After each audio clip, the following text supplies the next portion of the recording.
सबसे पहले अगर हम बात करें आउटलुक का, आउटलुक ही बता देना।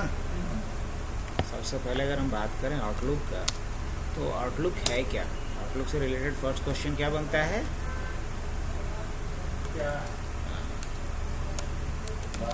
माइक्रोसॉफ्ट आउटलुक की अगर बात करें हम, तो माइक्रोसॉफ्ट आउटलुक के रिगार्डिंग पहला जो सवाल अपना बनता है वो क्या बनता है? आउटलुक। आउटलुक है क्या, ये हमें समझना है। क्या बोलेंगे? तो हम यहाँ बोलेंगे आउटलुक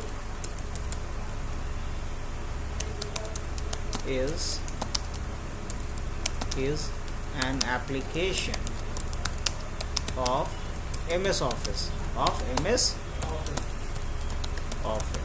आउटलुक क्या है? एप्लीकेशन है MS Office का, राइट?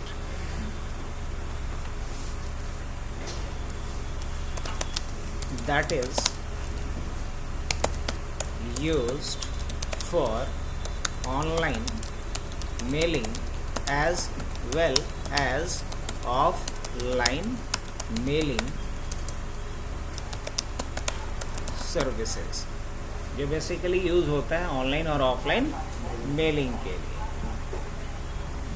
अब ये मेलिंग सर्विस का क्या मतलब है और इसमें क्या कुछ आता है, ज़रा इसको हम लोग एक्सप्लोर करते हैं। बट अभी हमने सिर्फ ये समझा है कि आउटलुक क्या है कि एप्लीकेशन है MS ऑफिस के अंतर्गत आने वाला, जो यूज़ होता है ऑनलाइन मेलिंग के साथ साथ ऑफलाइन मेलिंग सर्विसेज के लिए। अब ज़रा आउटलुक को समझने से पहले बेहतर ये रहता है कि हम कुछ कॉन्सेप्ट को और एक्सप्लोर करते समझते। तो कुछ कॉन्सेप्ट को एक्सप्लोर करने के लिए हम लोग आते हैं सबसे पहले फर्स्ट पॉइंट के ऊपर कि मेल क्या होता है। अगर हम बात करें मेल क्या होता है तो क्या बोलेंगे? मेल क्या है? मेल, या इसको हम क्या बोल सकते हैं? मेल, या इसी को ईमेल भी बोला जाता है। मेल या ईमेल। अब ये मेल या ईमेल क्या है? क्या बोल सकते हैं? तो हम बोल सकते हैं कि ये क्या है?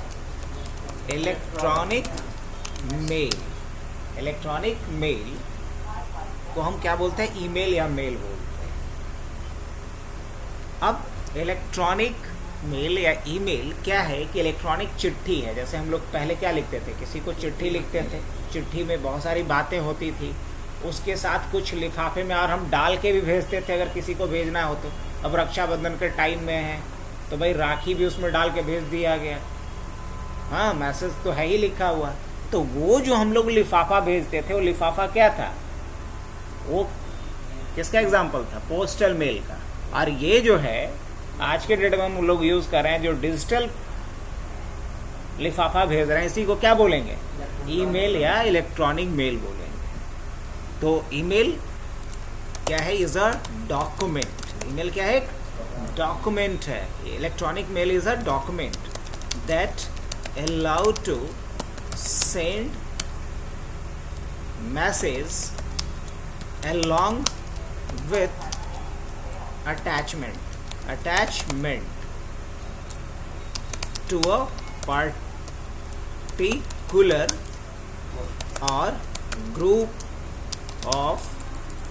a particular or group of recipients। अब रेसिपिएंट्स किसे कहते हैं?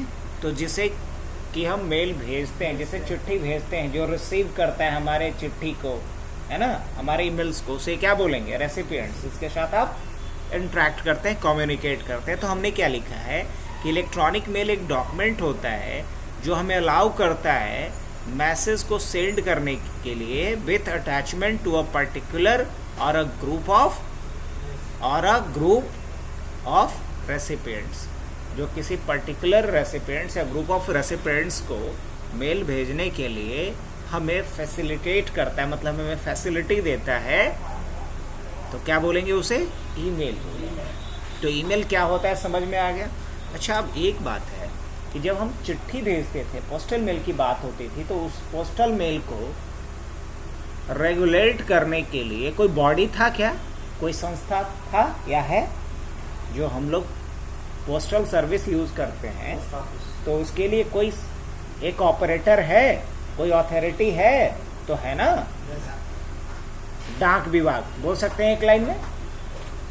तो इंडियन पोस्टल जो सर्विस है, जो डाक विभाग है, वो हमारा पोस्टल सारे सर्विसेज के लिए क्या है, रेस्पॉन्सिबल है, वही रेगुलेट कर रहा है हर एक चीज को। तो ठीक उसी तरीके से जो ईमेल सर्विस हम लोग यूज करेंगे इस डिजिटल वर्ल्ड में, इसके लिए भी कोई एक अथॉरिटी होगा, कोई एक प्रोवाइडर होगा, कोई एक कंट्रोलर होगा। तो हाँ, तो ऑनलाइन जो सर्विस प्रोवाइड करता है, कंट्रोल करता है, उसे क्या कहते हैं, सर्वर बोलते हैं। क्या बोला जाता है, सर्वर बोला जाता है। तो जो मेलिंग का सारा फैसिलिटी देता हो, मेलिंग से रिलेटेड सारा सर्विस प्रोवाइड करता हो, सारा कंट्रोल्स प्रोवाइड करता हो, उसे क्या कहते हैं, उसे कहते हैं मेल सर्वर। क्या बोलते हैं, उसे बोलते हैं mail server.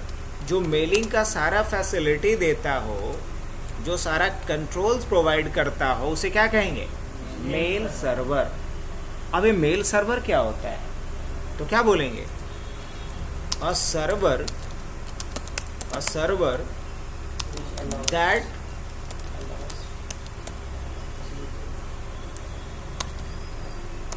that facilitate all features or service related to email is called mail server. जो हमें ईमेल से रिलेटेड सारे सर्विस फैसिलिटेट करता है, प्रोवाइड करता है, उस सर्वर को ही क्या बोलेंगे, मेल सर्वर। मतलब मेल सर्वर नेटवर्क में एक ऐसा सर्वर होगा जो हमें मेलिंग से रिलेटेड सारा फीचर्स प्रोवाइड करता हो। अब मेलिंग से रिलेटेड सारा फीचर्स में 3 मेन फीचर्स होता है, 3 मेन फीचर्स होता है। अब 3 मेन फीचर्स क्या होता है, एसेंशियल services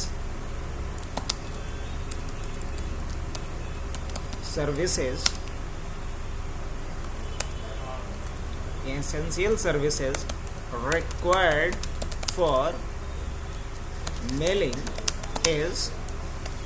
अब क्या क्या है एसेंशियल सर्विसेज, तो क्या बोलेंगे, एसेंशियल सर्विसेज में पहला जो सर्विस है वो होता है क्या, मेल सर्वर। क्या होता है, मेल बॉक्स सर्वर। सॉरी, पहला क्या होगा, मेल बॉक्स सर्वर। अब ये मेल बॉक्स सर्वर क्या होगा, जरा इसकी बात कर लें। तो मेल बॉक्स सर्वर, ये जो रोल होता है, मेल बॉक्स सर्वर रोल, इसका काम क्या होता है, इसका काम होता है यूज़र का मेल बॉक्स, मतलब मेल बॉक्स सर्वर रोल एक ऐसा सर्वर एस्टैब्लिश करेगा जिसके ऊपर यूज़र के सारे मेल बॉक्स पड़े होंगे। लिटरली अगर मैं इसको एक फिगर से समझूं, उसके बाद मैं लिख देता हूं, आइए कि अगर हम बात करें यहाँ कि एक सर्वर ऐसा है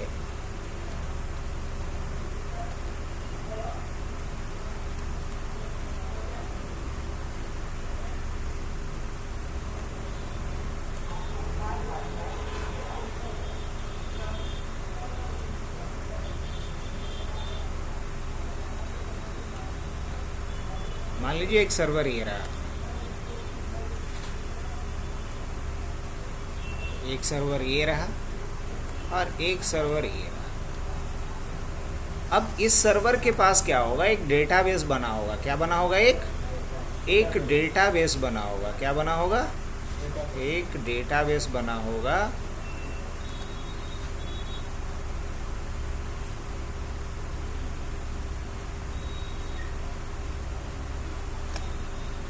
क्या बोल सकता हूँ मैं इसे, डेटाबेस। इसको मेल बॉक्स डेटाबेस बोलेंगे। क्या बोलेंगे, मेल बॉक्स डेटाबेस। अब ये जो मेल बॉक्स डेटाबेस है कहाँ बना हुआ है, इस सर्वर के ऊपर। और जिस सर्वर के ऊपर मेल बॉक्स डेटाबेस बनेगा उसको क्या बोलेंगे, मेल बॉक्स सर्वर। क्या बोलेंगे इसे, मेल बॉक्स सर्वर। जितने भी यूज़र के मेल बॉक्स हैं वो किस सर्वर पे एग्जिस्ट करेगा, मेल बॉक्स सर्वर के ऊपर।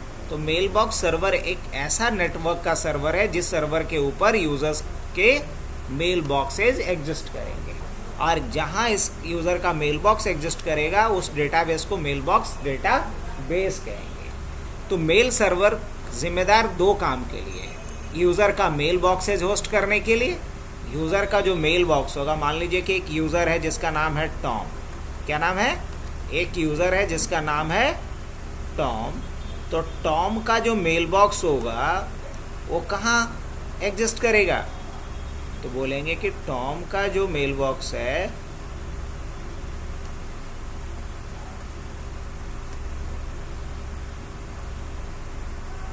ये मान लीजिए टॉम है, टॉम का मेल बॉक्स है। यहाँ मैंने लिख दिया क्या? टॉम। कौन है? किसका मेल बॉक्स है ये? टॉम का मेल बॉक्स है। ऐसा ही हो सकता है कि एक दूसरा यूजर हो और उसका नाम क्या है? सॉम। वैसा ही मान लेता हूं मैं कि एक और यूजर है जिसका नाम है सॉम।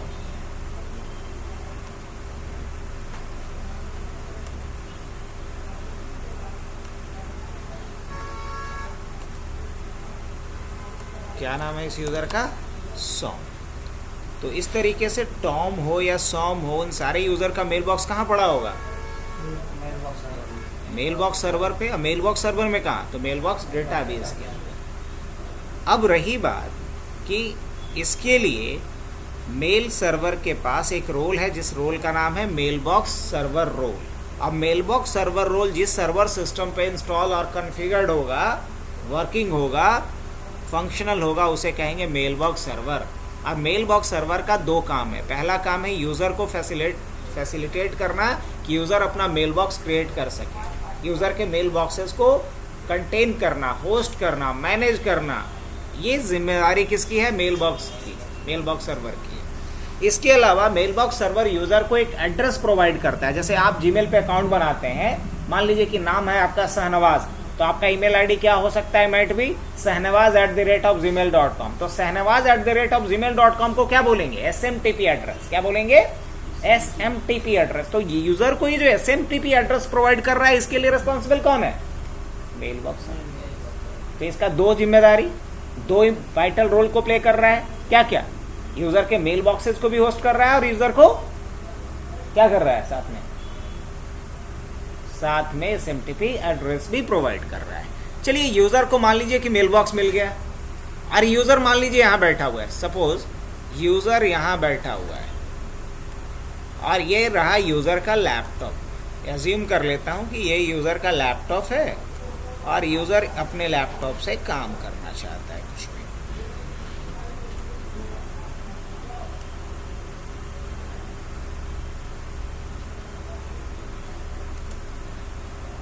ठीक है, कीबोर्ड थोड़ा ज़्यादा बड़ा हो गया, कोई दिक्कत नहीं, चलेगा।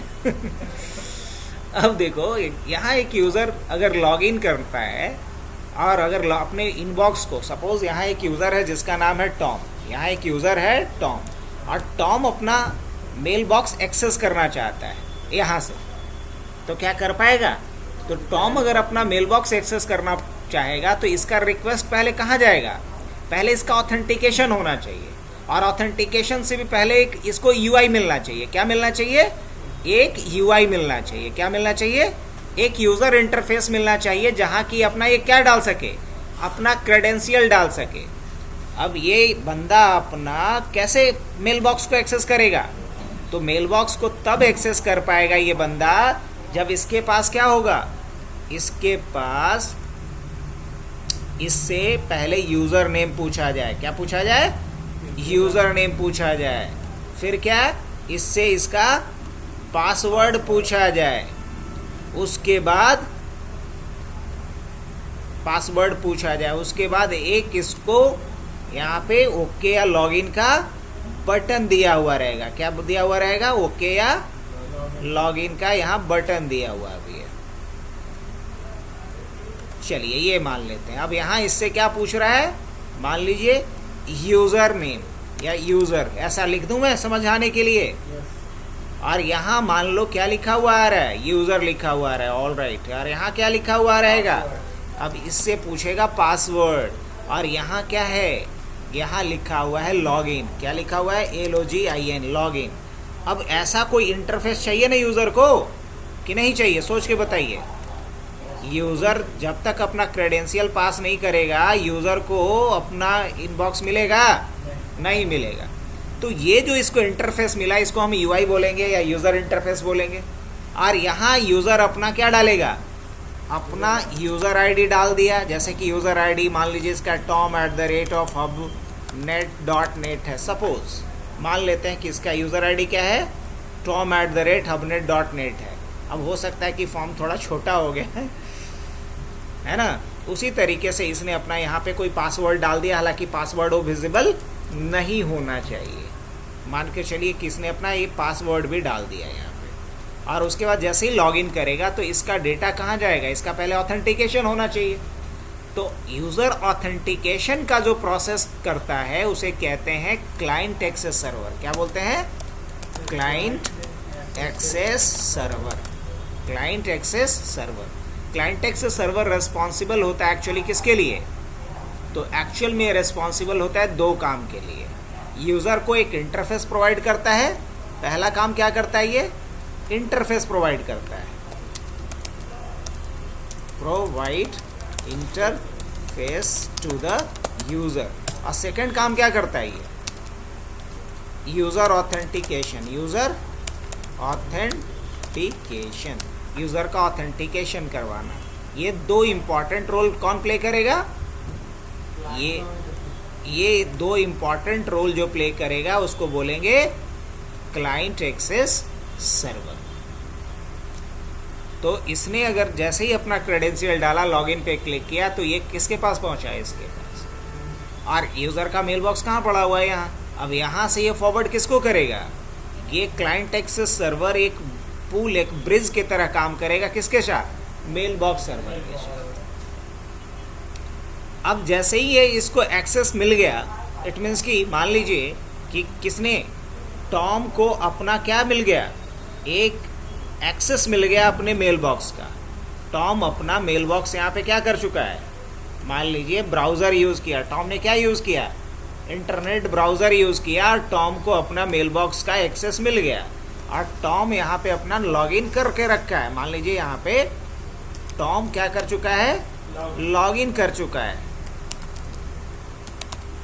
टॉम अपने अकाउंट पे लॉगिन हो चुका है, मान के चलिए। अब यहाँ इसको पूरा अपना इंटरफेस दिख रहा होगा। अब ये जो इंटरफेस दिख रहा है, इसमें इसे एक ऑप्शन दिख रहा है, कंपोज। क्या ऑप्शन दिख रहा है, अब जैसे ही कंपोज पे क्लिक करके एक नया मेल इसने राइट किया, कंपोज किया, उसके बाद इसको एक सेंड मेल का ऑप्शन दिख रहा है। मान लीजिए इसको एक ऑप्शन क्या दिख रहा है, सेंड मेल। क्या दिख रहा है, सेंड मेल दिख रहा है एक ऑप्शन। अब जैसे ही ये सेंड मेल पे क्लिक करेगा तो इसने जो मेल लिखा है वो मेल डिलीवर होना चाहिए उस रेसिपिएंट्स तक जिसको ये मेल सेंड करना चाहता है। लेकिन मेल सेंडिंग के लिए रिस्पॉन्सिबल जो है वो कौन है, जैसे ही सेंड पे क्लिक करेगा तो इसका रिक्वेस्ट कहाँ तक जाएगा, इसका रिक्वेस्ट जाएगा इस बार किसके पास, मेल को सेंड और रिसीव करने के लिए जो रोल रेस्पॉन्सिबल होता है उसको कहते हैं हब ट्रांसपोर्ट। क्या बोलते हैं, हब ट्रांसपोर्ट सर्वर बोला जाता है इसे। तो हब ट्रांसपोर्ट सर्वर रेस्पॉन्सिबल होता है मेल डिलीवरी के लिए, मतलब मेल सेंड करने के लिए या मेल रिसीव करने के लिए, मेल सेंड करने के लिए या मेल रिसीव करने के लिए। तो ये तीनों सर्वर, एक सर्वर हो गया मेल बॉक्स सर्वर जो रेस्पॉन्सिबल किसके लिए है, यूज़र के मेल बॉक्स को होस्ट करने के लिए। क्लाइंट एक्सेस सर्वर यूज़र को इंटरफेस प्रोवाइड करने के लिए और यूज़र ऑथेंटिकेशन के लिए। और मेल बॉक्स किसके लिए है, मेल डिलीवरी के लिए, मेल ट्रांसपोर्टेशन के लिए। ये रेस्पॉन्सिबल किसके लिए होता है, मेल ट्रांसपोर्टेशन के लिए। मेल ट्रांसपोर्टेशन का मतलब मेल को सेंडर के इनबॉक्स से उठा करके टारगेट रेसिपिएंट्स तक डिलीवर करना। ये इसके लिए रेस्पॉन्सिबल कौन है, हब ट्रांसपोर्ट सर्वर। और इन तीनों सर्वर को जब हम मिलाएंगे तो ये तीनों सर्वर मिलकर के क्या बनेगा, अगर इन तीनों सर्वर को हम कनेक्ट कर दें तो इन तीनों सर्वर के कॉम्बिनेशन को बोला जाएगा मेल सर्वर। इन तीनों सर्वर के कॉम्बिनेशन को ही कहते हैं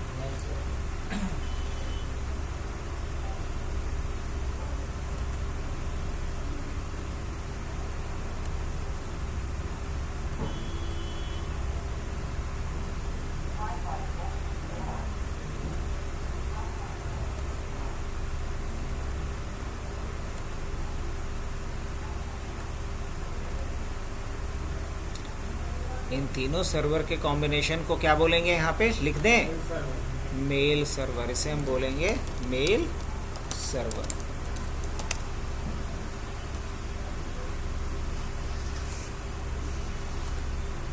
क्लियर हुआ कहानी? अब मेल सर्वर के बहुत सारे उदाहरण पड़े हुए हैं। हम लोग सबसे पहले बेसिक क्या यूज़ करते हैं, जीमेल। अब जीमेल क्या है भाई, एक मेल सर्वर है। किसके द्वारा बनाया गया है,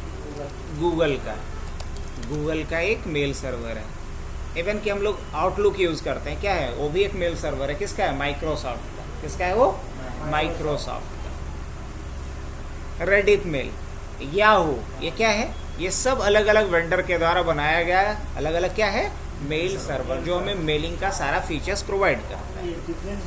जीमेल और आउटलुक में क्या डिफरेंस? आउटलुक अगर हम बात करें तो आउटलुक एक एप्लीकेशन है। अगर अभी जो आउटलुक हम लोग पढ़ने जा रहे हैं उसकी बात कर रहे हैं, और अगर हम माइक्रोसॉफ्ट आउटलुक की बात कर रहे हैं तो आउटलुक भी एक क्या है, मेल सर्वर है। आउटलुक भी क्या है, एक मेल सर्वर है। अब अगर हम बात करें माइक्रोसॉफ्ट आउटलुक, तो ये भी क्या है, एक free email and calendering services के लिए यूज़ होता है। इसके पहले ये हॉटमेल भी यूज़ होता था। आउटलुक का पुराना नाम क्या था, माइक्रोसॉफ्ट इसको किस नाम से चलाता था, हॉटमेल। अभी मैं देख रहा हूँ ना, जितना भी ऑफिस है सब में आउटलुक एग्जैक्टली। अब पहले क्या यूज़ होता था, इसमें हॉटमेल यूज़ होता था। इवन कि अगर माइक्रोसॉफ्ट वगैरह का आप ग्लोबल सर्टिफिकेशन करना चाहते थे तो पहले आप हॉटमेल पे अपना क्या बनाओ, अकाउंट करिए। तो अब सबसे ज़्यादा क्या यूज़ हो रहा है, माइक्रोसॉफ्ट आउटलुक। इसका मेन जो है ना, मैंने लिए सीखने का रहा था हम लोग को, कॉन्फ़िगरेशन कैसे करते हैं। तो वही कभी डिस्टर्बेंस होता है ना, बुलाता है कॉन्फ़िगर कर दो। अब वही चीज़ हम लोग सीखने वाले हैं कि कैसे कॉन्फ़िगर हो। बढ़े आगे। तो कहने का मतलब ये है कि अगर हम पूछें कि जीमेल और आउटलुक में क्या अंतर है, तो बोलेंगे कि देखो, आउटलुक एक तो एप्लीकेशन है और आउटलुक एक मेल सर्वर भी है। आउटलुक जो एप्लीकेशन है वो भी माइक्रोसॉफ्ट ने बनाया है, और आउटलुक वेब जो है वो एक वेब मेल सर्वर है, वो भी किसने बनाया है, माइक्रोसॉफ्ट का है। तो अगर हम बात करें जीमेल का, तो जीमेल एक बहुत ही कोर और बेसिक आपको मेलिंग सर्विसेज प्रोवाइड करने वाला मेल सर्वर है। अब जितने भी आज के डेट में आप एंड्रॉयड फ़ोन देखते हो, स्मार्टफोन देखते हो, ऑलमोस्ट सारे फ़ोन में एक जीमेल अकाउंट तो लॉगिन होगा ही। तो समझ सकते हो इसके पॉपुलैरिटी का हिसाब किताब क्या। अब रही बात कि क्या हम खुद का भी मेल सर्वर बना सकते हैं, बोलेंगे हाँ, हम खुद का भी मेल सर्वर बना सकते हैं। लेकिन अगर हम खुद का मेल सर्वर बनाना चाहें तो हमारे पास दो चॉइस है। अगर कोई बोले कि मुझे खुद का एक मेल सर्वर बनाना है, मान लो हमारा ऑर्गेनाइजेशन है हबनेट, मैं चाहता हूँ कि हबनेट का खुद का एक मेल सर्वर हो, ताकि हबनेट के जितने एम्प्लॉई हैं उनका ईमेल आईडी क्या होना चाहिए। मान लो कि एक अभिजीत नाम का एम्प्लॉई है, तो अभिजीत का ईमेल आईडी क्या होना चाहिए, abhijit@habnettech.net होना चाहिए, ना कि gmail.com और फलाना ढिकाना। तो इसके लिए दो ऑप्शन, या तो बहुत सारे ऐसे ऑर्गेनाइजेशन हैं जो मेलिंग सर्वर का फैसिलिटी देता है कि आप उनको कुछ पे करो, उसके अगेंस्ट में आपको एक सर्वर रेडी करके देंगे कि आपको 100 यूज़र का आप क्या कर सकते हो, इनबॉक्स क्रिएट कर सकते हो उनके सर्वर के ऊपर। अरे बात समझ, एक तरीका ये है जिसका एक बेस्ट एग्जैक्टली। अगर ज़्यादा का लेना है तो ज़्यादा का सब्सक्रिप्शन लीजिए, वो सब्सक्रिप्शन बेचते हैं कि आपको 100 का चाहिए कि 500 का चाहिए कि 1000 का चाहिए। अब एग्जांपल दे देते हैं, लाइक होस्टिंगर, नाम सुना है, नहीं तो सुन लीजिए अभी। अगर आप होस्टिंगर पे जाकर के वेब स्पेस लेते हो, डोमेन नेम परचेज करते हो, तो आपको वो 100 ईमेल अकाउंट क्रिएट करने का फैसिलिटी देते हैं। अगर ज़्यादा करना है आपको पे करना पड़ेगा उनके लिए, उनको उसका सर्वर यूज कर उसका सर्वर यूज कर रहे हो और आपके लिए एक डोमेन कॉन्फ़िगर करके वो दे रहे हैं अपने सर्वर के ऊपर। डोमेन नेम का मतलब सर वो सिर्फ नेम है, उसके साथ आईपी एड्रेस। हाँ, वो सब कुछ देगा, अपने सर्वर के ऊपर स्पेस देगा, बकायदा एक आपको नेटवर्क आईडी सर्वर कॉन्फ़िगर करके देगा जिसमें आपका डोमेन नेम उसके साथ क्या रहेगा, लिंक रहेगा, और उसके सर्वर पे ही आपके सारे एम्प्लॉय का मेल बॉक्स क्रिएट होगा और उसके थ्रू ही मेल डिलीवर होगा। सारी बात समझ। अब अगर नहीं समझ में आया तो मैं पूरा समझाऊंगा, लेकिन थोड़ा समय दीजिए और हर चीज़ को समझते चलिए। अब जैसे कि अगर मान लो कि हम लिखते हैं होस्टिंगर वेब मेल, क्या लिखते हैं, होस्टिंगर वेब मेल।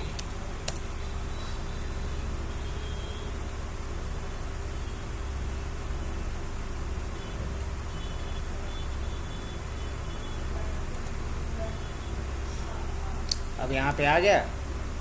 अब अगर कोई यूज़र है बना हुआ तो हम उससे क्या कर सकते हैं, लॉगिन कर सकते हैं, नहीं बना हुआ है तो छोड़ सकते हैं। अब मान लिया जाए कि कोई यूज़र बना हुआ है तो यहाँ पे लॉगिन करेगा mail.hostinger.com, तो ये क्या है, डोमेन नेम है। क्या है ये, डोमेन। अब मान लिया जाए कि एक हमने बनाया है यूज़र जिसका नाम क्या है अगर कोई नया प्लान लेना है तो आप यहाँ से ले सकते हैं।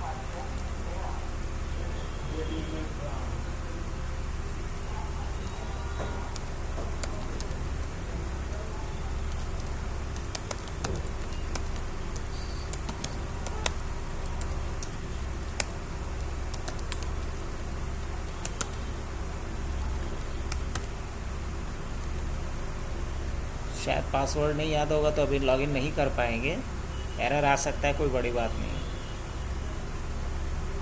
लॉगिन फेल्ड बिकॉज क्या है, पासवर्ड नहीं पता।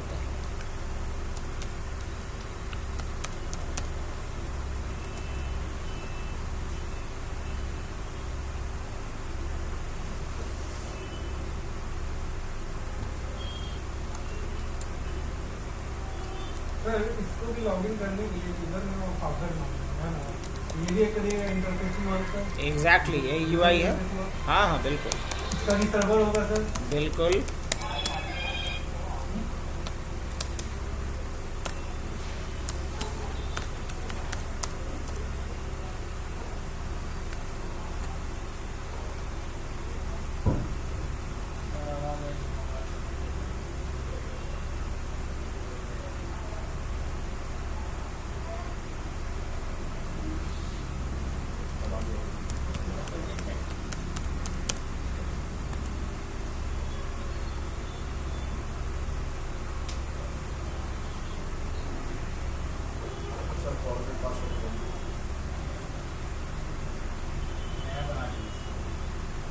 अच्छा कोई नहीं, सिखाएंगे तो उसके लिए हमें जाना पड़ेगा। पहले हमको एडमिन पैनल का पासवर्ड चाहिए होगा ना, होस्टिंगर का हमारा एडमिन पैनल का पासवर्ड होगा, तब जाकर वहाँ से कर सकते हैं।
अभी हमें जाना पड़ेगा इसके कंट्रोल पैनल में, वहाँ से जाकर हम इस पासवर्ड को क्या कर सकते, चेंज कर सकते, अदरवाइज़ ऐसे चेंज नहीं कर सकते। फ़िलहाल के लिए छोड़ देता हूँ मैं। तो देखो, अगर मुझे ओन अगर मेल सर्वर चाहिए तो ओन मेल सर्वर के लिए दो चीज़ें हैं, या तो हम रेंटल लें, ओन मेल सर्वर हम क्या लें, रेंटल लें, या हम एक डेडिकेटेड मेल सर्वर अपना खुद बिठाएं। जब डेडिकेटेड मेल सर्वर बिठाने की बात आती है तो यहाँ भी दो ऑप्शन है, या तो हम लाइनेक्स बेस्ड करेंगे, या तो लाइनेक्स बेस्ड, या फिर विंडोज़ बेस्ड, या फिर क्या, विंडोज़ बेस्ड। अब लाइनेक्स बेस्ड जब करेंगे तो लाइनेक्स में इसके लिए जो होता है उसको बोलते हैं पोस्ट फिक्स। क्या बोलते हैं, पोस्ट फिक्स। और यहाँ जो होता है उसको बोलते हैं एक्सचेंज मेल सर्वर। क्या बोलते हैं, एक्सचेंज मेल सर्वर। तो एक्स्ट्रा अगर रख पाएंगे, पचा पाइएगा तो पचा लीजिए। हम बता दें कि अगर चाहे तो खुद का भी एक डेडिकेटेड मेल सर्वर, कौन पढ़ता है, जो सर्वर की पढ़ाई करता है। अगर आप विंडोज सर्वर पढ़िएगा तो एक्सचेंज सर्वर बताएंगे कॉन्फ़िगर करना। लाइनेक्स सर्वर पढ़िएगा, जैसे आप लोग का वो राशिद खान वाला ग्रुप है, किया है, अब भले याद ना हो तो दूसरी बात, अब याद तो ये भी नहीं रहता है कि MLS का फुल फॉर्म क्या है, तो अलग बात है। तो कहने का मतलब कि जो सर्वर की पढ़ाई करेगा वो इन सारे चीज़ों को सीखेगा। बट अभी कंसर्न हमारा था कॉन्सेप्ट को समझना कि मेल क्या होता है, मेल सर्वर क्या होता है, मेल सर्वर इंटरनली कितने सर्वर से मिलके बना होता है। अगर हम जीमेल की बात करें तो क्या एक मेल सर्वर है, लेकिन मेल सर्वर क्या हम खुद का ले सकते हैं, तो हाँ ले सकते हैं, या तो रेंटल ले सकते हैं या फिर डेडिकेटेड खुद का सर्वर बिठा सकते हैं। अब खुद का अगर डेडिकेटेड सर्वर बिठाना है तो वहाँ हम प्लान करेंगे कि हमको लाइनेक्स बेस्ड चाहिए या विंडोज़ बेस्ड चाहिए। अगर लाइनेक्स बेस्ड चाहिए तो इसके लिए एक सर्वर हम कॉन्फ़िगर करेंगे जिसका नाम होगा पोस्ट फिक्स। अगर विंडोज़ बेस्ड चाहिए तो इसके लिए एक सर्वर हम बनाएंगे जिसका नाम होगा एक्सचेंज सर्वर। क्लियर, आगे बढ़ें। अब आइए देख, एक बात समझिए कि जब आप यहाँ मेल डाउनलोड करते हैं, रिसीव करते हैं, जब आप मेल क्या करते हैं, मान लीजिए आप मेल यहाँ से कर रहे हैं डाउनलोड, मैं यहाँ पे लिख देता हूँ। मेल जब आप क्या कर रहे हैं,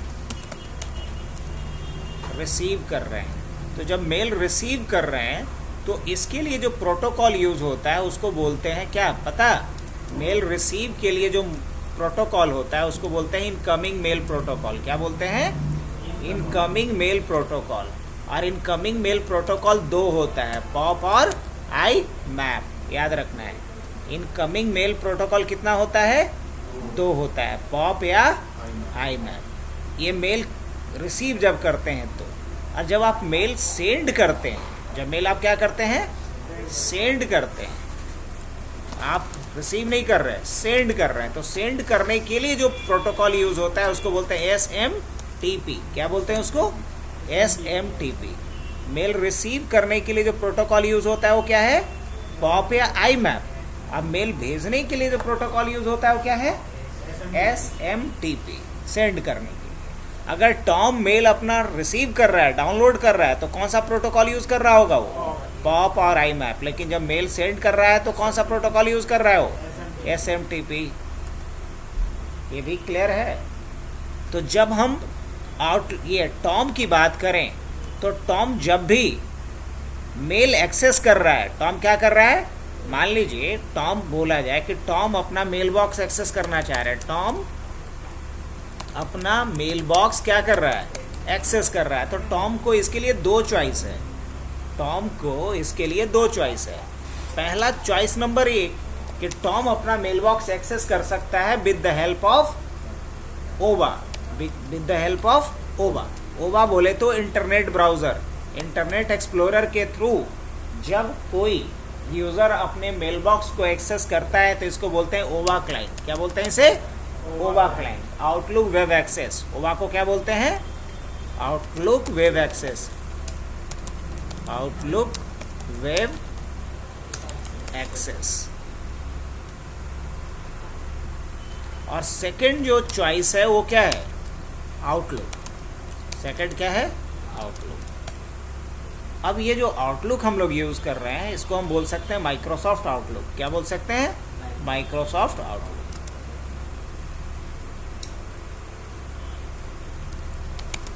आउटलुक क्लाइंट आप इसे बोल सकते। अब आउटलुक एप्लीकेशन के थ्रू यूज़ कर सकते हो। क्या, आउटलुक एक क्या है, एप्लीकेशन है, उसके थ्रू अब लेकिन जब आउटलुक के थ्रू एक्सेस करना चाहेगा तो इसके लिए इसको आउटलुक के थ्रू जब एक्सेस करना चाहेगा तो इसके लिए इसे कुछ करना पड़ेगा।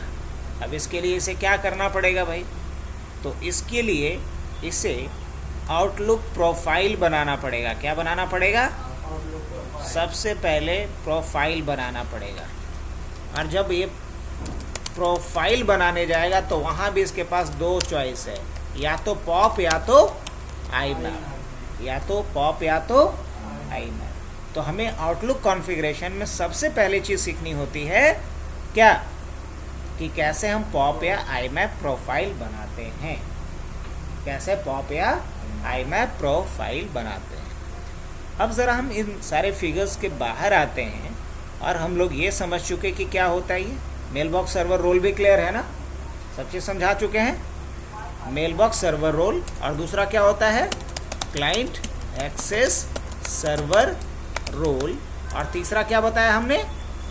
अब ट्रांसपोर्ट सर्वर, अब ट्रांसपोर्ट सर्वर रोल। ये तीनों मिलकर के क्या बना? Mail server. अब आते हैं इसके बाद। तो इतना पॉइंट तो क्लियर है कि ईमेल क्या होता है, मेल सर्वर क्या होता है, मेल सर्वर कितने इंटरनली सर्वर से मिलके बने होते हैं, किस रोल का क्या काम होता है, वो सब कुछ समझ में आ गया। आउटलुक क्या है? माइक्रोसॉफ्ट ऑफिस के अंदर आने वाला एप्लीकेशन है जो ऑनलाइन और ऑफलाइन दोनों मेलिंग प्रोवाइड करता है। ऑनलाइन कहने का मतलब कि जब हमारा सिस्टम इंटरनेट से कनेक्टेड है और उसके बाद हम अपने मेल बॉक्स को एक्सेस कर पा रहे हैं तो हम क्या बोलेंगे? ऑनलाइन मेलिंग या ऑफलाइन? ऑनलाइन। लेकिन जब हमारा सिस्टम इंटरनेट से कनेक्टेड नहीं है, बावजूद इसके अगर हम अपने मेल बॉक्स को एक्सेस कर पा रहे हैं तो समझ लीजिए कि हम कौन सा मेलिंग फीचर्स को यूज़ कर रहे हैं? ऑफलाइन। तो ये क्या बोलते हैं कि ऑफलाइन में तो सेंडिंग और रिसीविंग नहीं होगा। आप शेड्यूल करके रख दीजिए, जैसे ही नेट से कनेक्ट होगा तो भेज देगा। सर विथ इन नेटवर्क के अंदर में रहता है ना? हाँ, अगर पर्सनल नेटवर्क बिल्ड रहता है, अगर अपना इंट्रानेट है तो हाँ हो सकता है। लेकिन अगर इंट्रानेट नहीं है, इंटरनेट पे ही यूज़ करना चाह रहे हैं तो आप शेड्यूल करके रख दो, जैसे ही इंटरनेट कनेक्टिविटी होगी तो मेल डिलीवर होगा।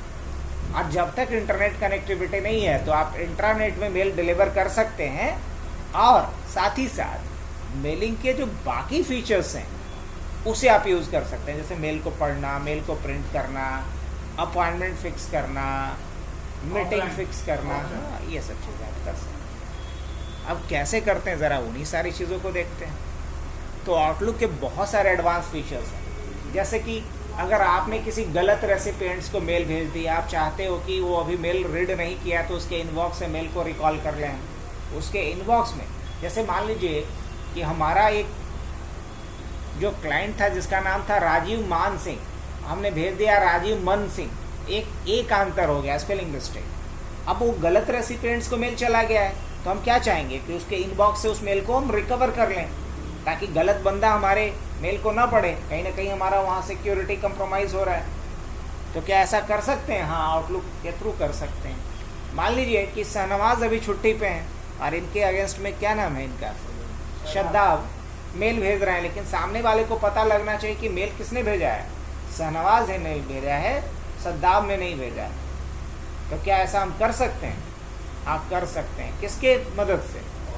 आउटलुक की मदद। आउटलुक हमें ये फैसिलिटेट करता है कि हम किसी दूसरे रेसिपिएंट्स के बिहाफ में भी मेल भेज सकते हैं। इसके अलावा आप मान लो कि कहीं काम कर रहे हो, आपका कौन कौन से दिन किस क्लाइंट के साथ मीटिंग है, कौन सा स्लॉट आपका खाली है, आप शेयर करना चाह रहे हैं अपने सेक्रेटरी के साथ, अपने जूनियर के साथ। कैसे कीजिए? वो अलग लोकेशन पे, आप अलग लोकेशन पे बैठे हुए हैं। पूरा जितना भी नेटवर्क में होस्ट है, हाँ, सबको ब्रॉडकास्ट करना चाहेगा तो भी कर सकते हैं। तो इसके लिए फीचर कौन सा यूज करेगा? इसको बोलते हैं कैलेंडर। क्या बोलते हैं? कैलेंडर। हम अपना पूरा कैलेंडर शेयर कर सकते हैं, एक दिन का, एक महीने का, एक सप्ताह का, एक साल का।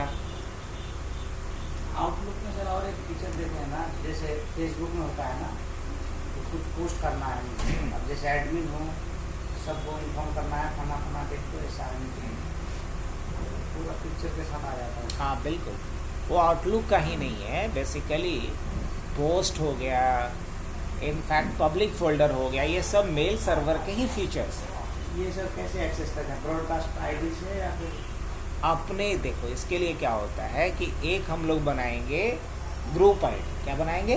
Group ID. इस ग्रुप आईडी में जितने भी लोग रहेंगे, हम ग्रुप पे वो मेल डालेंगे या पोस्ट करेंगे तो उस पब्लिक फोल्डर के ऊपर पोस्ट होता है।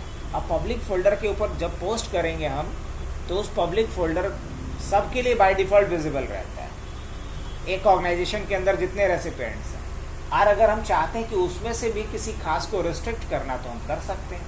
बीइंग एडमिन हम पॉलिसी डिसाइड करेंगे किसके लिए विजिबल हो, कौन उसमें एडिट कर सकता है, कौन पोस्ट कर सकता है, कौन सिर्फ पढ़ सकता है, वो सब कुछ कर सकता है। यही सारी चीज़ें कहाँ सिखाई जाती है?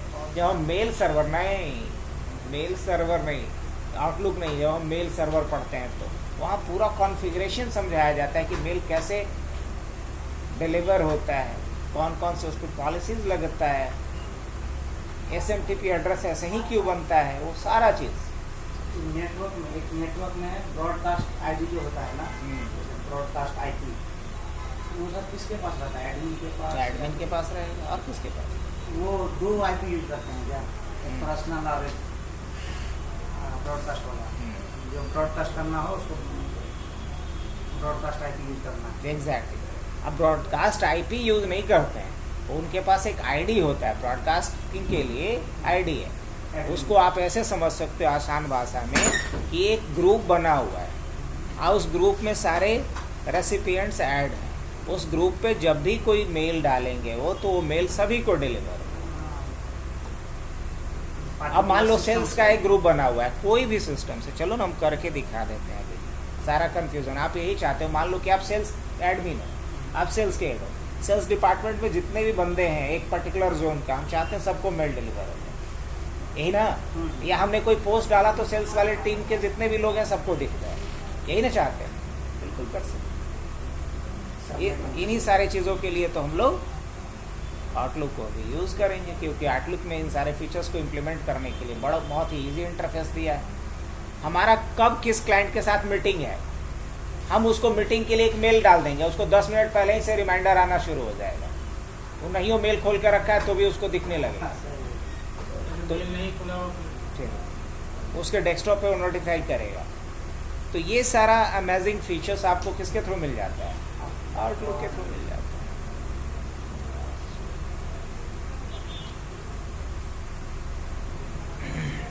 सर आउटलुक जो है सर MS ऑफिस ही पर एप्लीकेबल है सर। हाँ, इसी पे एप्लीकेबल है। इसी पे एप्लीकेबल मत बोलिए कि इसमें हम किसी दूसरे मेल सर्वर का अकाउंट यूज़ कर सकते हैं कि सिर्फ जीमेल वाले अकाउंट को यूज़ कर सकते हैं। तो बोलेंगे कि हम लोग किसी भी मेल सर्वर के अकाउंट को यूज़ कर सकते हैं। ये क्या है? एक एप्लीकेशन है। आउटलुक क्या है?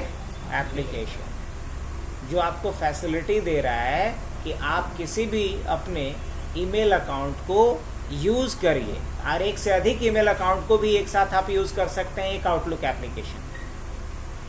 मान लीजिए कि मेरे पास 4 ईमेल अकाउंट है, हम चारों ईमेल अकाउंट को कॉन्फ़िगर करके रख सकते हैं एक आउटलुक एप्लीकेशन के अंदर, और जब जिससे हमें किसी को मेल भेजना हो हम उस अकाउंट पे स्विच कर जाएंगे एक सिंगल क्लिक करके।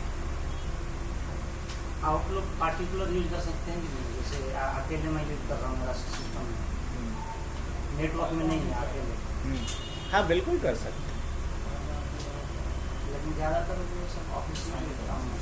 अब ऑफिस में यूज़ कर रहे हैं क्योंकि वहाँ उनका यूटिलाइजेशन ज़्यादा बेहतर है, लेकिन हम पर्सनली भी यूज़ कर सकते हैं। मान लीजिए हम किसी ऑफिस में काम नहीं करते, लेट सपोज हम घर में हैं, हम अभी स्टूडेंट लाइफ में हैं, अब हमको अपना जीमेल अकाउंट ही एक्सेस करना है, छोड़ो बड़ी बड़ी बातें, तो हम अपना जीमेल अकाउंट कितने तरीके से एक्सेस कर सकते हैं, यही चीज़ तो यहाँ समझाए हैं। आप लोग ध्यान ही नहीं दिए। इसका मतलब कि हम जब अपना अकाउंट एक्सेस करेंगे, टॉम अपना अगर जीमेल अकाउंट को एक्सेस करना चाहे तो पहला ऑप्शन उसके पास क्या है कि वो इंटरनेट एक्सप्लोरर में जाएगा और वहाँ जा कर के वो वेब एड्रेस या अपना डोमेन नेम डालेगा और उसको एक UI मिलेगा जहाँ यूज़र नेम पासवर्ड डाल करके लॉगिन कर गया, तो इसको बोलेंगे ओवा क्लाइंट। दूसरा तरीका क्या है कि ये अपने सिस्टम पे आउटलुक को कॉन्फ़िगर करके रखेगा तभी आउटलुक क्लाइंट कहलाएगा। और जब ये आउटलुक क्लाइंट बनना चाहेगा तो इसके लिए इसको एक प्रोफाइल कॉन्फ़िगर करना पड़ेगा, और प्रोफाइल जब ये बनाने जाएगा तो वहाँ इसके पास दो चॉइस है, या तो पॉप या तो आई मैप। तो इसको हम प्रोफेशनली भी यूज़ कर सकते हैं और पर्सनली भी यूज़ कर सकते हैं। ऐसा कुछ भी नहीं है कि आउटलुक हम सिर्फ प्रोफेशनल यूज़ के लिए ही लेंगे, पर्सनल यूज़ के लिए नहीं कर सकते। आप पर्सनल यूज़ के लिए भी ले रहे हैं तो फ़ायदा क्या है मैं बता रहा हूँ। मान लो हम अपने मेल बॉक्स में ही अपना कुछ कॉन्फिडेंशियल, जैसे कि कोई पासवर्ड, कुछ OTP, या हम बहुत सारा सॉफ्टवेयर खरीदते हैं, सब्सक्रिप्शन लेते हैं, उसके लिए लिख करके रखें अपने ईमेल पे ही पड़ा हुआ है, और अभी इंटरनेट कनेक्टिविटी नहीं है तो हम तो नहीं देख पाएंगे, नहीं प्रिंट कर पाएंगे। लेकिन अगर आउटलुक का यूज़ कर रखे हैं तो हम नेट कनेक्शन हो या नहीं, जो भी मेल्स पड़े हुए हैं उसको हम प्रिंट कर सकते हैं, पढ़ सकते हैं। आ रही बात समझ में? उसका हम बैकअप लेके रख सकते हैं अपने लोकल हार्ड ड्राइव के अंदर, बहुत सारी चीज़ें।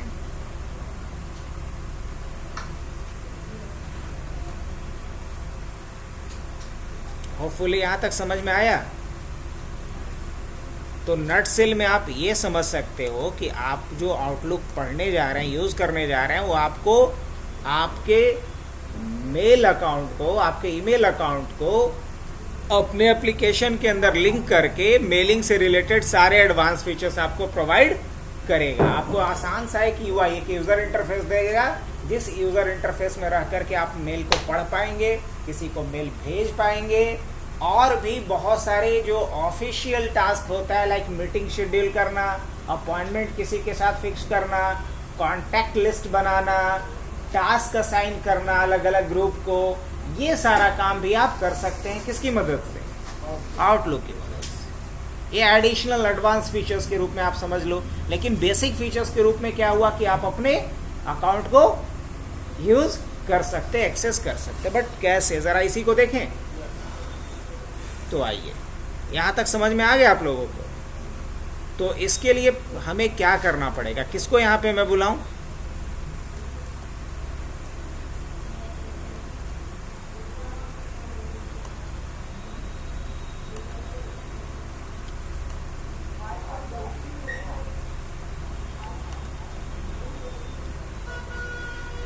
आइए, आप अपने जीमेल अकाउंट को यहाँ पे क्या करेंगे? लॉगिन करेंगे। कर सकते हैं? तो हम लोग क्या करते हैं, अपने जीमेल अकाउंट को आप एक्सेस कीजिए। अभी लॉगिन है? नहीं लॉगिन। लॉगिन कर सकते हैं? हाँ कर सकते हैं। अदर प्रोफाइल्स, प्लगइन्स वगैरह लगता है इंस्टॉल हो गया।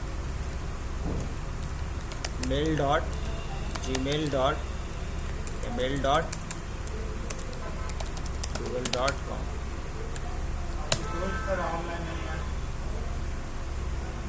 अरे हाँ, अब यहाँ अपना क्या डालेंगे? ईमेल आईडी डालेंगे।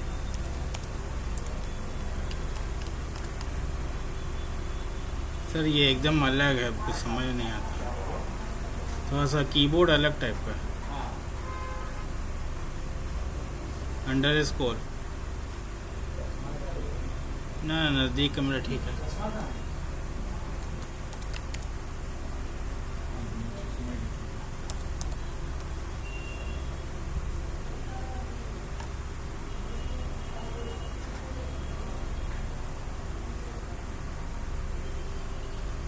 नया अकाउंट क्रिएट करना है सर? सही लिखे हैं ना? हाँ पक्का? सही है सर। @gmail डाल दीजिए।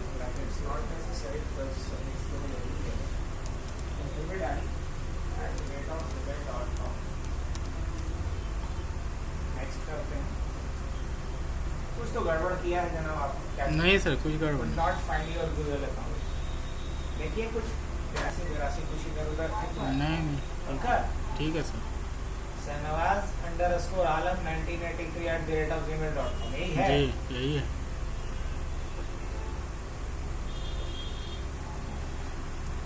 तुम्हारा है शदाब? जीमेल पे, जीमेल में कर लो। हाँ? नहीं ठीक है मेरा। इसमें देखिए मोबाइल में क्या है? मेरा तो है पासवर्ड याद नहीं है। आपका पासवर्ड कैसे निकलता है? चलिए इसको नो थैंक्स कर लीजिए। No thanks. अब इसमें हम लोग सबसे पहले क्या चाह रहे हैं कि आउटलुक एप्लीकेशन में इस जीमेल अकाउंट को यूज करें। तो आउटलुक में जीमेल अकाउंट को जब आप यूज करेंगे तो आउटलुक वाले को ये नहीं पता कि भाई हम कैसे मेल रिसीव करेंगे और कैसे मेल सेंड करेंगे, तो उसको तो बताना पड़ेगा ना। तो उसे बताने के लिए आउटलुक को ये बताने के लिए आउटलुक में हमें प्रोफाइल क्रिएट करना पड़ेगा। लेकिन आउटलुक में प्रोफाइल जब आप क्रिएट करेंगे तो वहाँ दो ऑप्शन है, या तो पॉप या तो आईमैप। अब अगर आउटलुक के लिए अगर आप प्रोफाइल बनाना चाह रहे हैं पॉप या आईमैप का, तो आपको पहले अपने जीमेल अकाउंट में जाके कुछ सेटिंग करना पड़ेगा। आप बताना पड़ेगा कि हम इस जीमेल अकाउंट को अदर एप्लीकेशंस के थ्रू यूज करना चाह रहे हैं, लाइक आउटलुक के। तो इसके लिए इसमें पॉप और आईमैप नाम के जो फीचर्स हैं, इनकमिंग मेल प्रोटोकॉल्स है, उसको क्या करना पड़ेगा। तो इसके लिए सेटिंग्स में जाएंगे हम लोग, इसमें ऑल सेटिंग्स पे जाएंगे।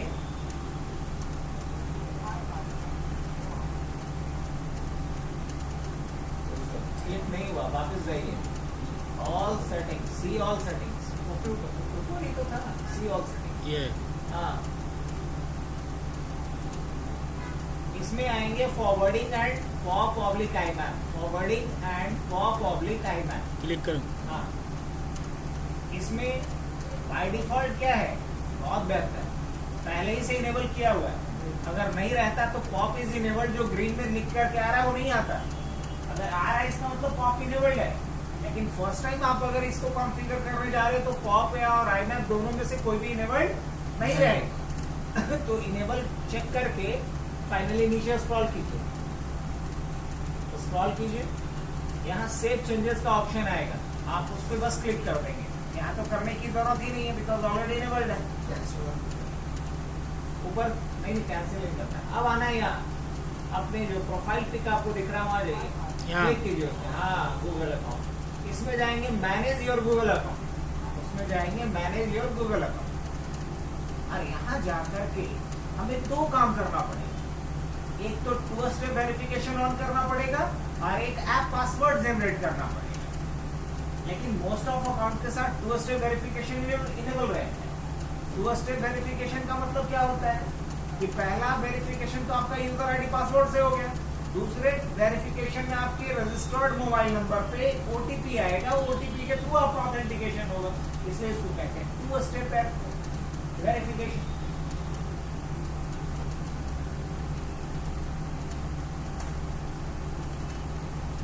कहाँ जाना है? कहीं नहीं हम देख रहे हैं क्या भर के रखा है। ये आता रहता है सर। अब आते हैं पर्सनल इंफॉर्मेशन। क्लिक करूँ? हाँ, इस पर्सनल इंफॉर्मेशन से भी दो इंफॉर्मेशन चाहिए होगा मुझे। एक तो नाम जिस तरीके से लिखा गया है एग्जैक्टली उसी स्पेलिंग के साथ मुझे चाहिए, शाहनवाज स्पेस आलम। दूसरा इसका ईमेल आईडी, तो ईमेल आईडी तो याद है ही आपको। अब आ जाते हैं डायरेक्टली हम लोग सिक्योरिटी में। कहाँ आते हैं? सिक्योरिटी। अब सिक्योरिटी में आए तो और डाउनवर्ड आएंगे, स्क्रॉल करते हुए नीचे आइए। सिक्योरिटी में टू स्टेप वेरिफिकेशन इनका 2022 से ही ऑन है, ये अच्छी बात है। ऑलरेडी ऑन है तो बोलेंगे हाँ बिल्कुल। तो अब बस एक काम करना बाकी रहा, ऐप पासवर्ड जनरेट करना। तो सर्च में आते हैं, सर्च गूगल अकाउंट, ऊपर में दिख रहा होगा यहाँ। यस सर, यहाँ क्लिक कीजिए और लिखिए ऐप पासवर्ड। ऐप हाँ, ये डबल पी एक साथ। स्पेस देकर ऐसे खुद आ गए, तो समझदार है। दूसरे नंबर पे आइए,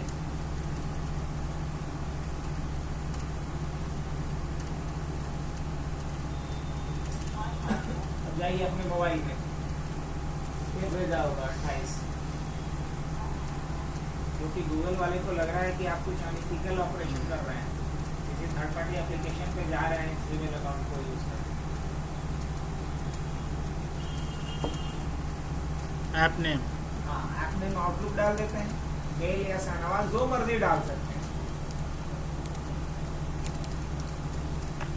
क्रिएट पे क्लिक करेंगे। अब एक पासवर्ड जनरेट करके देना, इसको कॉपी करके रख लीजिए, वहाँ क्लिक कीजिए ऊपर में, कॉपी कीजिए। कहाँ कॉपी? ये कॉपी करने के लिए यहाँ आए, सेलेक्ट किए, देखे होल्ड करके रखा, कॉपी कर ले। चलिए अब इसको हम कहीं भी यूज कर सकते हैं, राइट। फिलहाल इसको हम क्या कर लेते हैं, डन। अब यहाँ का काम हमारा कंप्लीट हो गया। अब हमें आउटलुक प्रोफाइल बनाना है, तो इसके लिए हम कहाँ चलेंगे, रन खोलिए।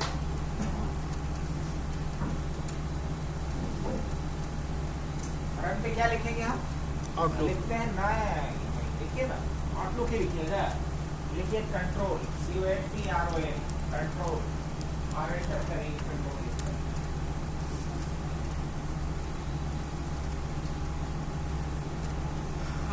इसमें मेल ऑप्शन एक दिखेगा, मेल 32, मेल 32, ये ऑप्शन दिख रहा है, मेल 32,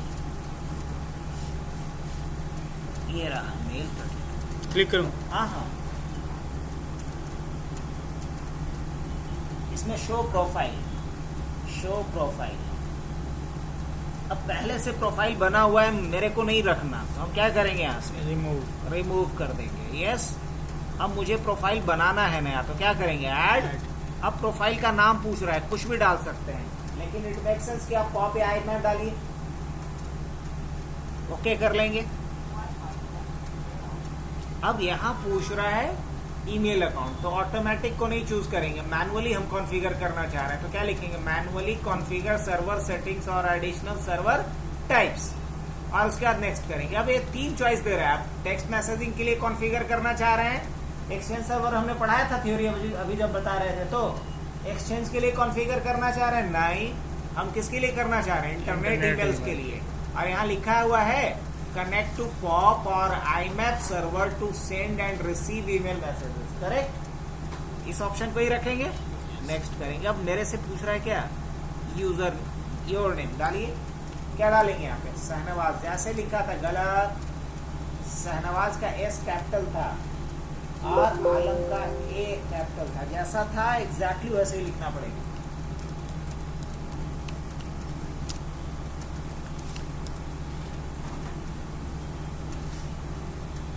ईमेल एड्रेस,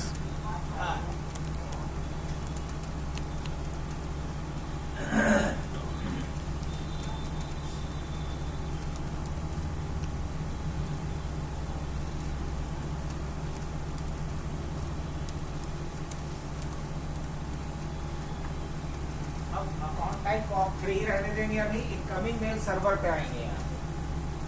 यहाँ 2 ऑप्शन देगा आपको, POP3 है IMAP। अब यहाँ लिखेंगे pop.gmail.com, pop.gmail.com, pop.gmail.com। नेक्स्ट।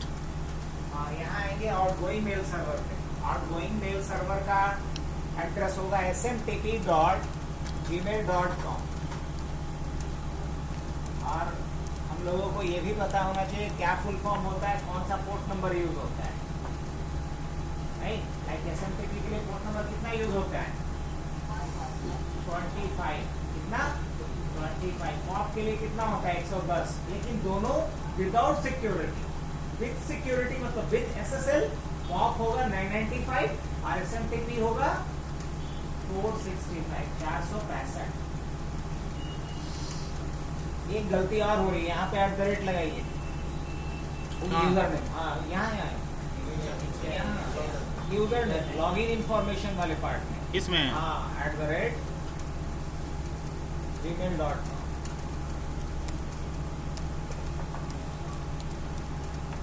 यहाँ पासवर्ड डालेंगे हम लोग, ये दिखे, पासवर्ड नहीं डालेंगे बल्कि कंट्रोल भी कर देंगे, क्यों, हाँ जो ऐप पासवर्ड था कंट्रोल भी करूँ, हाँ कंट्रोल भी, करेक्ट। ठीक। कुछ और कॉपी नहीं किए थे उसके बाद, नहीं, उसके बाद हाँ वो आप जो किया था वही है सर यहाँ, वही ना, हाँ वही। चलिए तब सुरक्षित। अब इसके बाद मोर सेटिंग पे आएंगे, कहाँ आएंगे, मोर सेटिंग्स, मोर सेटिंग, और इसमें जाएंगे एडवांस पे, इसमें जाएंगे एडवांस, इसमें इस वाले को चेक करेंगे, this server require an encrypted connection, ये सर्वर नहीं ऊपर है इससे। ये हाँ, ये क्लिक अच्छा करेंगे। क्लिक करेंगे। हाँ, जैसे ही क्लिक करेंगे पोर्ट चेंज हो जाएगा। देखिए नाइन पोर्ट नाइन बदल के क्या हो गया। अगर नहीं, नहीं नहीं। समझ में आया फिर अनचेक कीजिए उसको, फिर check 112 कीजिए। समझ में आया। यस SMTP के लिए बाय डिफॉल्ट पोर्ट 25 होता है, मैं इसको बदलने वाला हूँ। तो यहाँ आएंगे, पहले लेंगे SSL, यहाँ use the following use the following encrypted connections, yes SSL, और वहाँ करेंगे 465 465। SMTP। हाँ हाँ उसी में SMTP के लिए 3 पोर्ट रिजर्व है, 25, 465, 583। वो सर इंक्रिप्टेड वाला ऑप्शन है जिसका बाहर है वो क्या है? इंक्रिप्टेड कनेक्शन वाली क्या यहाँ SSL, हाँ क्या क्या कुछ है? तो जो भी आ रहा था और नीचे नीचे आ रहा है। हाँ तो SSL हो गया, TLS हो गया, different kind of encryption technology हो गया, अलग अलग तरह के इंक्रिप्शन के लिए यूज होने वाला टैबलेट, जिसमें सबसे पॉपुलर क्या है SSL। अब आएंगे आउटगोइंग सर्वर पे। आउटगोइंग सर्वर, इसमें कह देंगे कि जो आउटगोइंग सर्वर होगा वो सेम होगा जो हमारा इनकमिंग मेल होगा, तो इसलिए चूज करेंगे my outgoing server require authentication, और नीचे में क्या लिखा हुआ है, use same settings as my incoming mail server है लिखा हुआ। उसके बाद ओके करो। अगर सब कुछ सही रहा तो हम टेस्ट करेंगे अकाउंट को, यहाँ टेस्ट अकाउंट सेटिंग होगा। कहाँ है सर? हाँ टेक्स्ट क्लिक कर दूँ। हाँ हाँ, अगर यहाँ पासवर्ड मांग दे तो समझ जाइए कि आपने कुछ गलत किया है। क्लोज कीजिए, नेक्स्ट कीजिए, फिर से एक बार चेक करेगा एक मेल सेंड करके।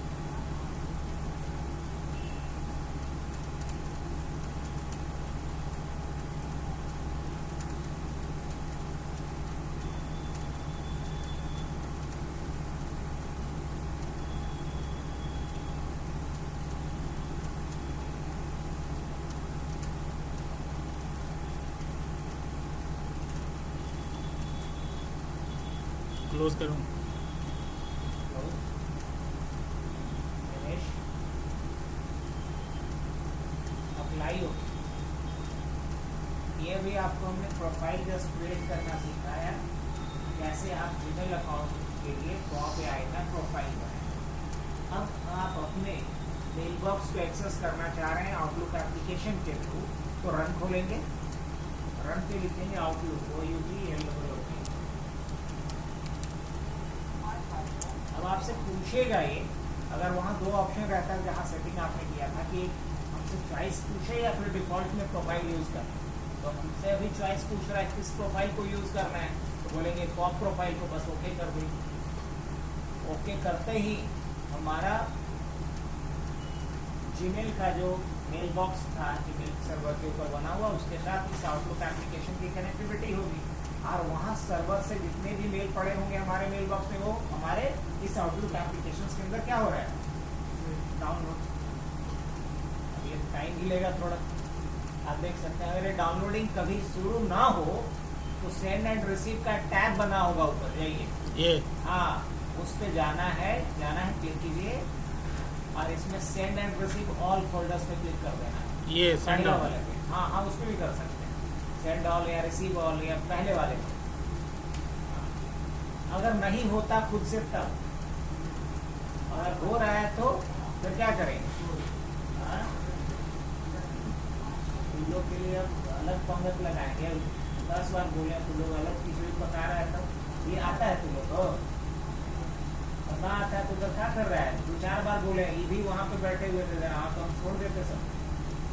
तो बोल दिया, देख रहे हो, ये नहीं कि 10 गो टीचर नहीं है, देख रहे हो कि जब सर क्लास लेना शुरू कर देती इधर आना चाहिए। साथ में पढ़ नहीं था सर आउटलुक।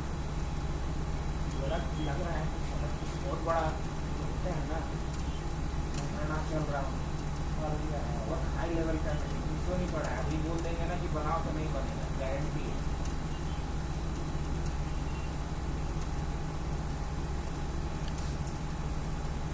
यूट्यूब में मिल जाएगा ना अभी इसको अपलोड करेंगे, इसको 2 पार्ट में बनाएंगे, अभी तो पूरा पॉसिबल नहीं है, कम से कम 1 घंटा और, क्योंकि इसके एडवांस फीचर्स को एक एक को बताएंगे, मेल किसी को भेज दिए कैसे रिकवर करेंगे, हर एक फीचर्स को हम बताएंगे। एक दिन और इस पे लेंगे क्लास 1 घंटे का, तब जाते हैं। हाँ, नेक्स्ट वाले वही कर दीजिए। तो फिलहाल ये तो हो गया। अब बाकी फीचर्स हम लोग कल एक्सप्लोर करते हैं, आज के लिए रहने दिया जाए, ठीक है। तो स्टॉप कर दीजिए, इस पर क्लिक कर, ये पार्ट 1 के नाम से सेव कर देंगे, ये पार्ट 2 के नाम से